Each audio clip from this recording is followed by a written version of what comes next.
E o grande debate de hoje discute, então, o que é melhor para o país: manter o que o ministro sempre defendeu ou optar por uma nova política de controle da pandemia.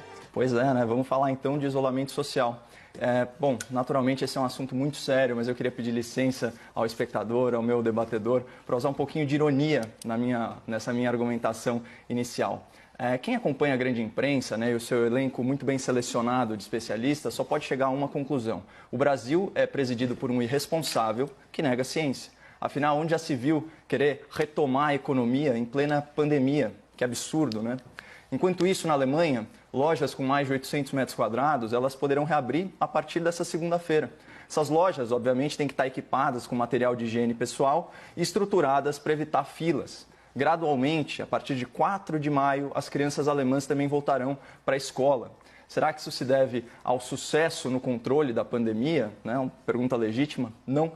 Na verdade, nessa quarta-feira, a Alemanha registrou o maior número de mortes em um dia, 285 óbitos. Mas não importa. O nosso presidente não passa de um ignorante solitário entre os sensatos líderes mundiais. Até porque, convenhamos, né, a Alemanha é uma exceção. Ok, vamos falar então dos dois países proporcionalmente mais afetados pela pandemia: Itália, Espanha. Somados, esses países já contabilizam mais de 40 mil vítimas fatais do novo coronavírus, uma tragédia. Por isso, as autoridades italianas elas são muito rigorosas e só autorizam a abertura de lojas que respeitem as seguintes precauções: disponibilizar álcool em gel para os clientes, usar máscara em local fechado e utilizar luvas descartáveis para manipular alimentos e esse tipo de coisa. Livrarias, lavanderias, conveniências e até loja de roupa, né, estão reabrindo desde terça-feira. E o mesmo vale para uma série de prestadoras de serviço, pequenas indústrias e comércio. Mas quando o nosso presidente fala em reabrir as fábricas e as lojas, ele mostra que ele é um genocida.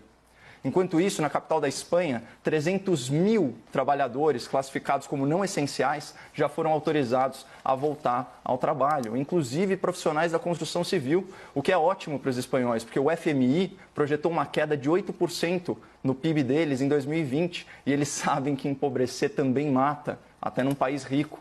Mas a polícia espanhola, por sua vez, tem um controle bem rígido da população nas estações de metrô, de trem e de ônibus. Ela está distribuindo gratuitamente 10 milhões de máscaras cirúrgicas para os passageiros. E só fazendo um parênteses, com o dinheiro do fundão eleitoral, que o Congresso se recusou a devolver para o combate à pandemia, seria possível comprar pelo menos 1 bilhão de máscaras ou fabricar milhões delas. Mas, comparado ao nosso presidente diabólico, nós temos um Congresso de anjos, não é mesmo?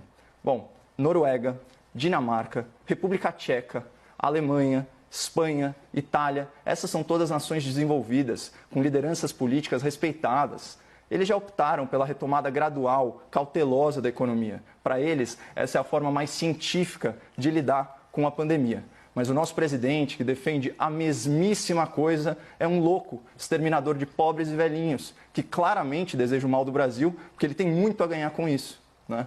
Então, só fechando meu raciocínio, precisa de muita ironia para suportar a desonestidade intelectual e a hipocrisia daqueles que se dizem defensores da ciência, mas que fecham os olhos para evidências científicas de que a recessão pode ser muito mais mortal que a pandemia.